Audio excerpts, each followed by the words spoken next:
To BiCo SMP Season 3. This is Episode 2, and today we're going to be getting some stuff done. Now, the first thing on the agenda is that there is a kind of community project that we decided to do, and this community project involves the building of a Guardian farm. There's a couple of people on the server, namely Axolotl, who are incorporating a lot of Prismarine into their builds, and in order to get these to work properly, they are going to need Guardian farms. And as a kind of community collaboration effort, one of those plans was to build a community Guardian farm. Now, I've taken the initiative and I've already chosen the location, so now I need to go and get things set up so that people can go and do the raiding part, then get the whole thing drained, and kind of just that whole ordeal needs to be done fairly promptly. I've set up the portal now, so this will lead over to the Ocean Monument. That's it over there. I've set it up here because we haven't gone and raided the thing and drained it out yet. Eventually, I do want to move the portal over there so that people can just get, straight into the farm rather than having to fly or swim over. It's a few thousand blocks away from the spawn, and I don't think there's anyone else around. The only other person I think is over in this way, I think, or somewhere over here. There is a mushroom island. Yes, here. This mushroom island is going to be used by Frosty. I actually can't remember who it is, but somebody is set up here.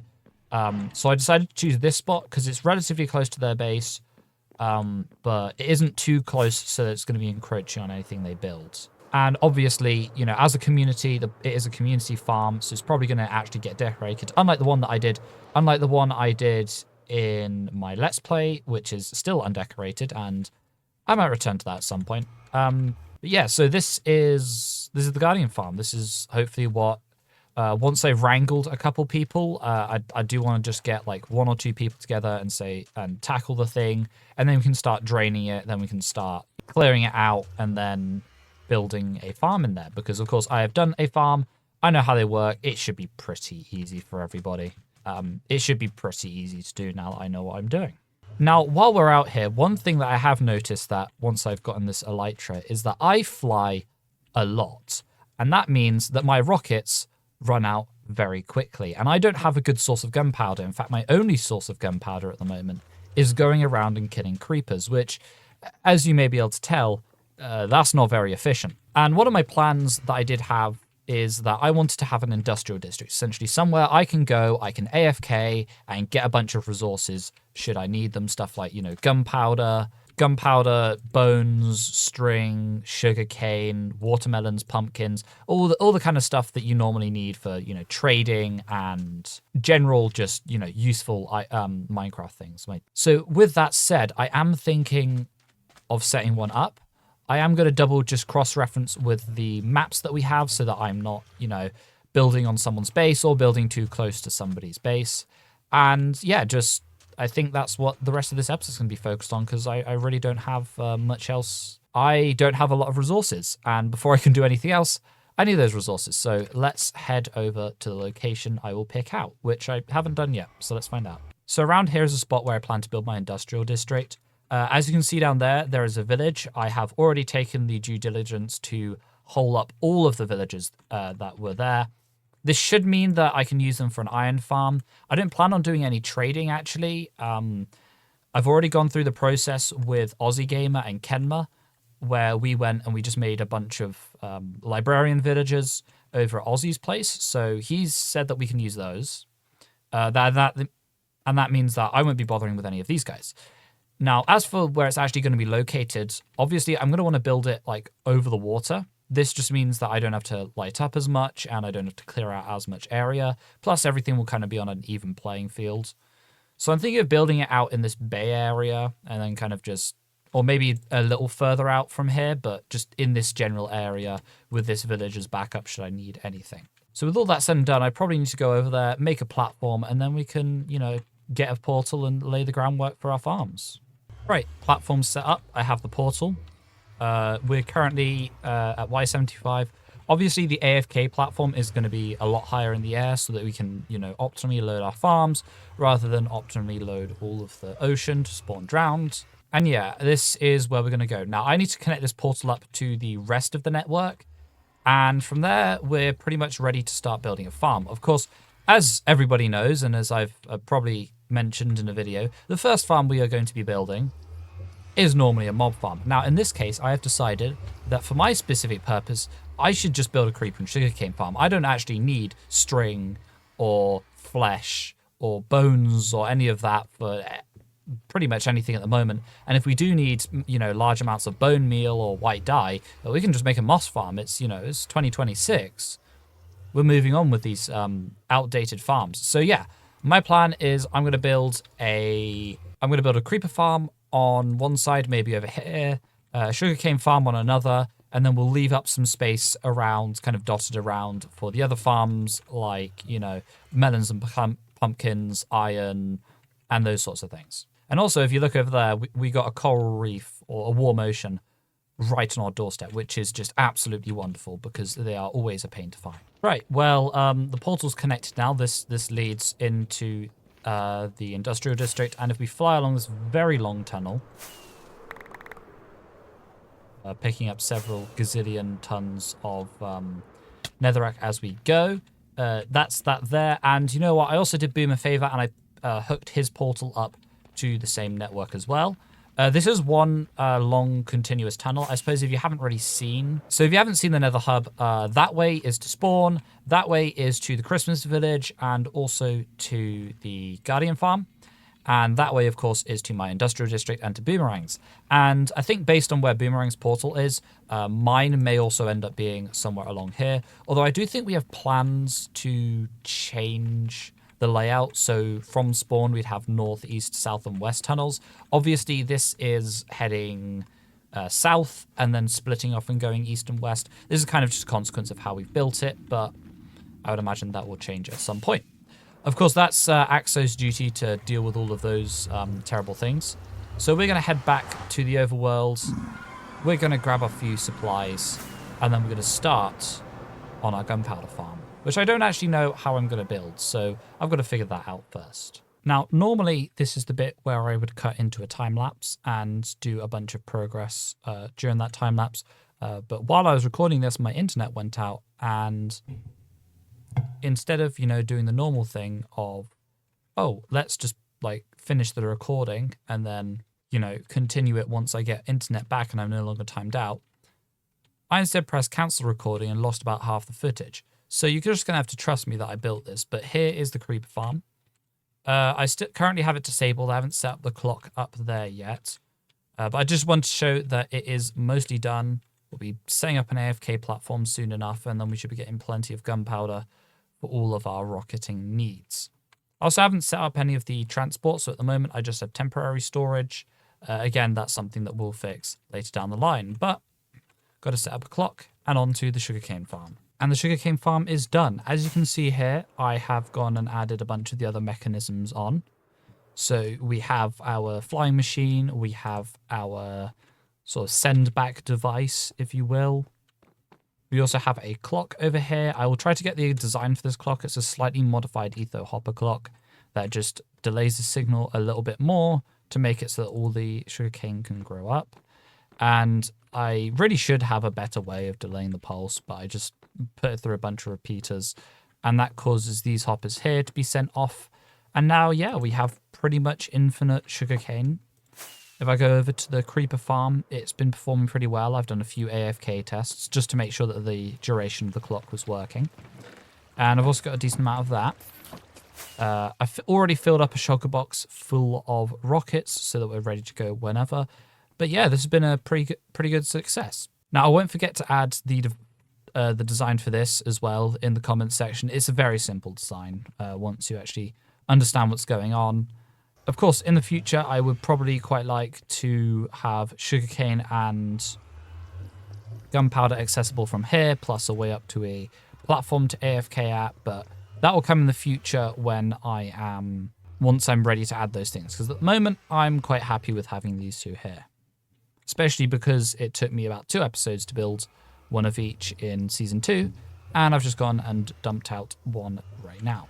Boom. It's a post-editing cut-in to say that after I'd built the sugarcane farm, I kind of went on a little bit of a break for a couple of days, and then Axolotl asked people if they wanted to start work on the Guardian farm. Of course, me being always up for this stuff, I said yes, and we began the process of converting it from a ocean monument into a usable farm. We are here to discuss. Actually, I should clarify, you're recording, aren't you? Yes, I am. Okay, cool. Just making sure.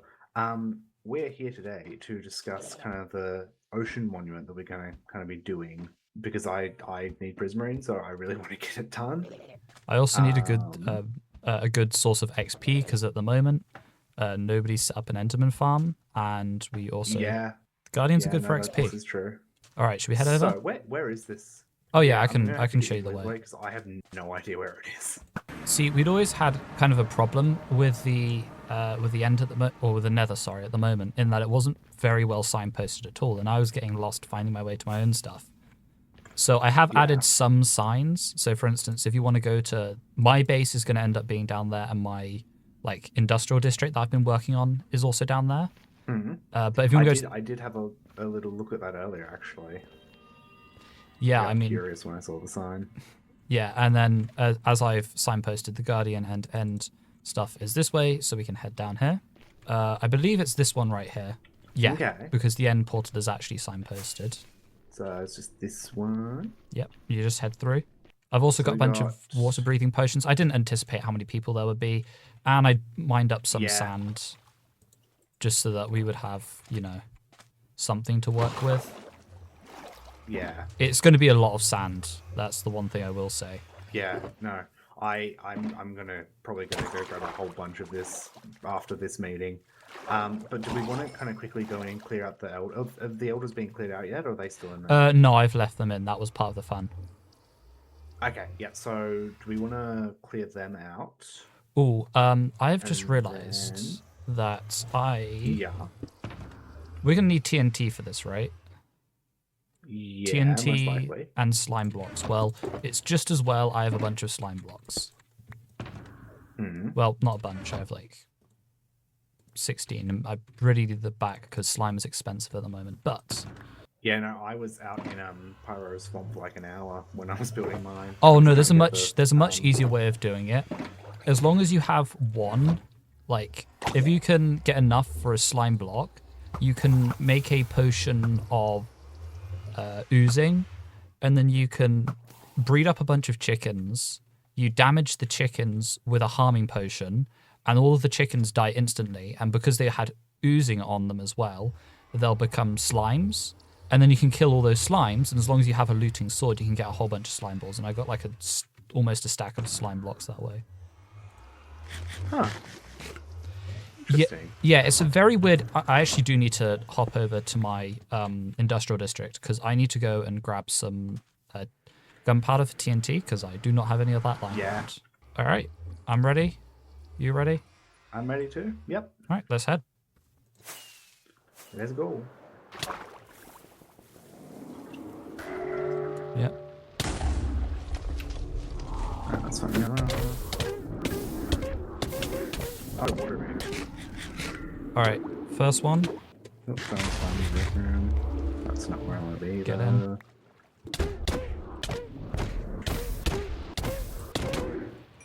All right.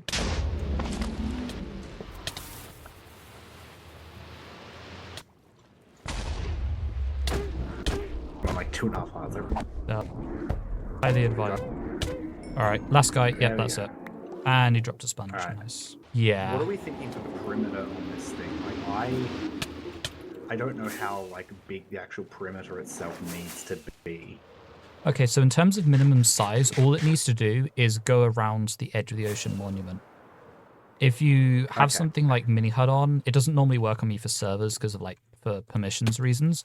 But oh, it's raining. Great. But if you actually look at the structure itself, all Guardians do is they spawn inside the perimeter of the structure. When you surround the entire thing with a square sand block wall, Guardians will only spawn inside that area. They can't spawn outside it, which is why I have the pillar set up where it is, because that's around the edge, and you just got to keep doing that. I might go mine a whole bunch of sand then. That's a good idea. I'm going to try and use the sand we already have here. Did you go and loot it and get all the sponges? No, not yet. I've still got another 53 seconds of my fatigue.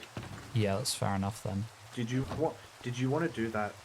Did you want to do that quickly while I go and get some more sand? Yeah, I can do.